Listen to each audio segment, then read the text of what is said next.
have another busy news day in today's Lions video. We're going to be talking about a lot. Aidan Hutchinson, update on him. Brad Holmes speaks. We're going to talk about it. Lions, are they a good bet? We're going to get into the betting market, and one individual believes so. Tyleik Williams did sign with the Detroit Lions, so we're going to talk about him and his contract.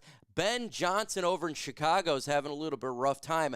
Update on Ennis Rakestraw and what he could be doing. And Lions, they give a statement after the passing of Jim Irsay. Let's jump into it right now. Brad Holmes talking about Aidan Hutchinson. He says, I saw something just last week of him doing some mobility things, and that was very encouraging, Holmes said back in April. There's a lot of sports science that goes into those rehab processes. His movement, his data that he's putting out there is very, very encouraging at this point. The other thing about a guy like Hutch is how he's wired. It makes you sleep good at night, and you have a guy that will maximize full throttle and really attack it and make you sleep good at night.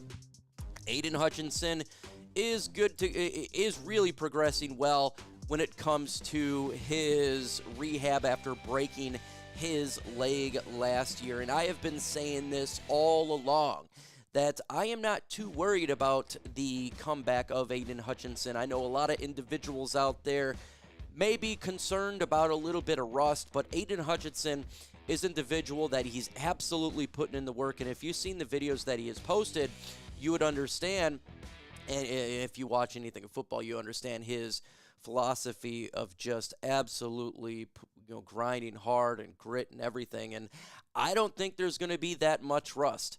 I don't believe so. I think he's going to come out and be pretty good to go with his injury.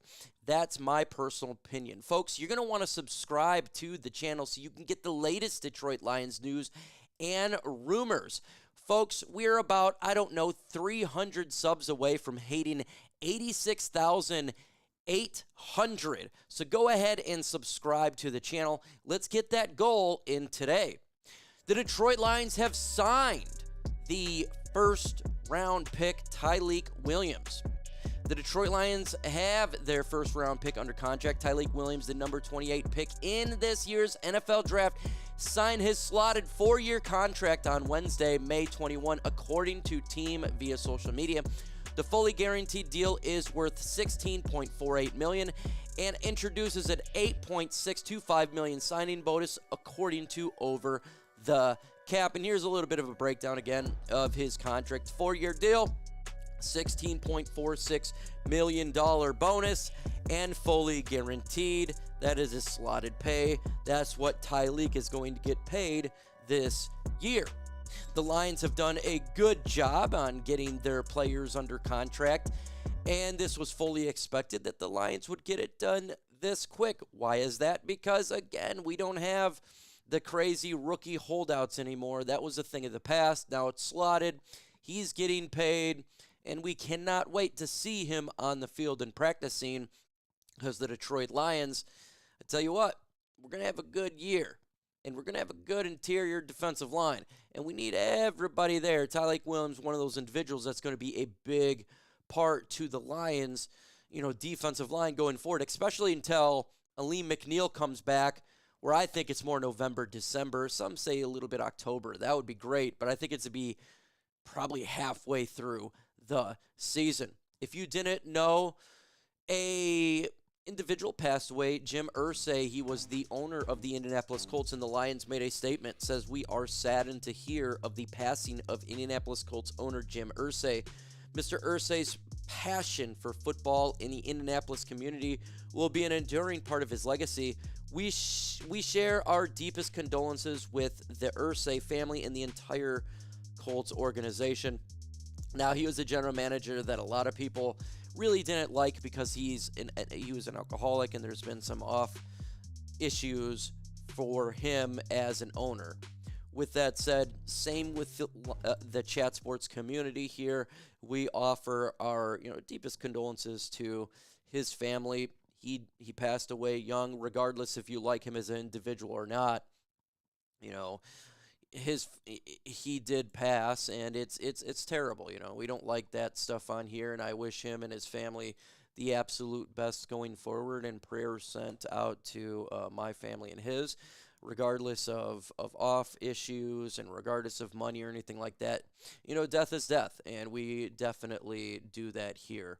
Let's continue on and talk about Ennis Rakestraw. And Townsend talked about him potentially working on the outside. He says, right now we're going to let him focus on the outside. Lions passing game coordinator and defensive backs coach Townsend said recently of Rakestraw, let him go compete out there. The things I do like about how he came back, just in his mindset, Townsend says, you can tell that he understood what went wrong last year, and some things you can't control are injuries. And that was his main thing, right? The injury bug really hit Ennis Rakestraw, so that hurt his development last year for him, the ability to get on the field and show it. Now, hopefully this offseason, Mr. Rakestraw is healthy, because we do need him on the field. We do need him to be a contributor defensively, because he's a high draft pick, a second-round draft pick. He was an individual we need to have on the field, right? It's not a situation where, you know, like we can wait and wait and wait. No, injuries are going to happen this year, and we need him on the field, and him playing on the outside is gonna help him the ability to get on the field, right? The more he understands if there's something that goes wrong, he can be on the field. Make sure you subscribe to the channel. Let's get to 86,800 subscribers. With your help, it absolutely can happen. Let's go ahead and jump in, talk a little bit about the Chicago Bears. Now, this one is extremely interesting, because who's our former offensive coordinator? Well, that is none other than Ben Johnson, and he is struggling a little bit from what we are hearing. He's having some issues. He's having some problems. He says, we're making mistakes just like we thought we would, said Johnson's second day install here today.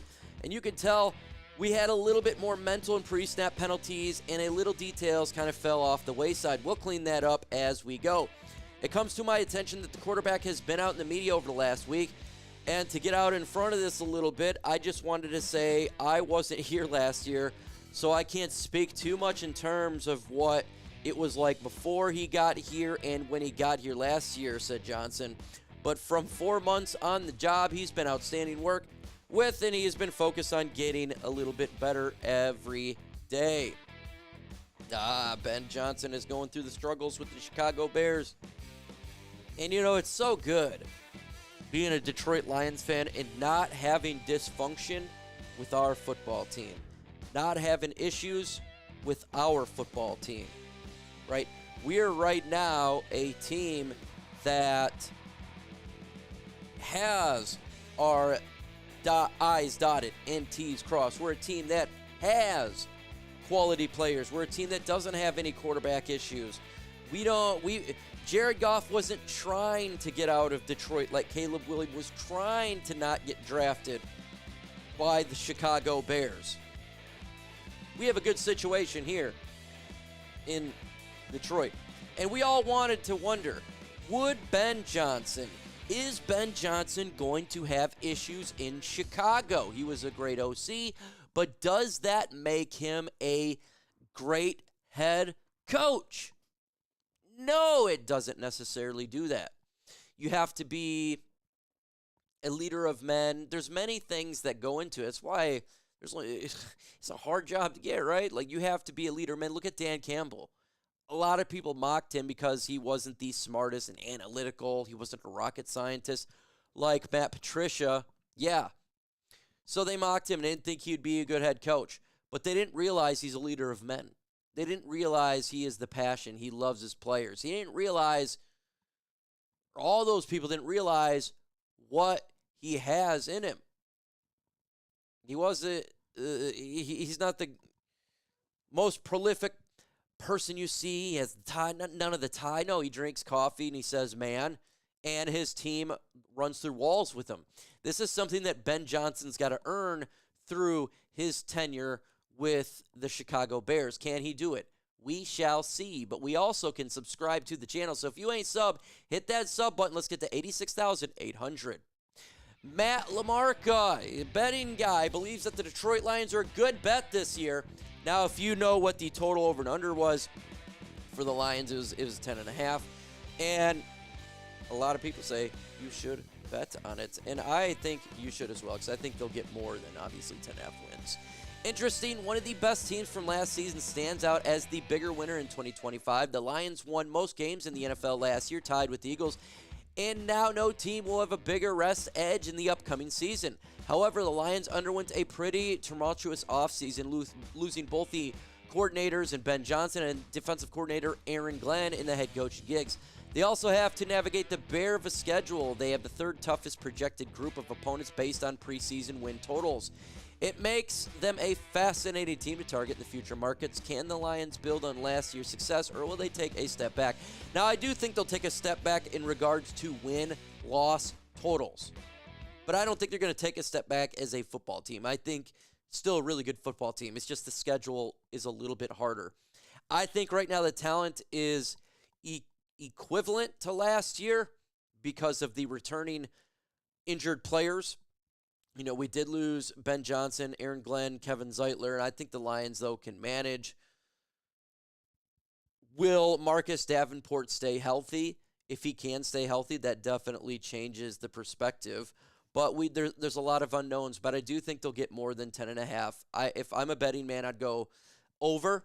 I would take the over on that, and I think you guys would be well if you wanted to do that to bet the over, because I think the Lions could get to 11 and 12 wins. That's my perspective on here. Folks, in the comments, give me your thoughts about today's Lions news. Adios.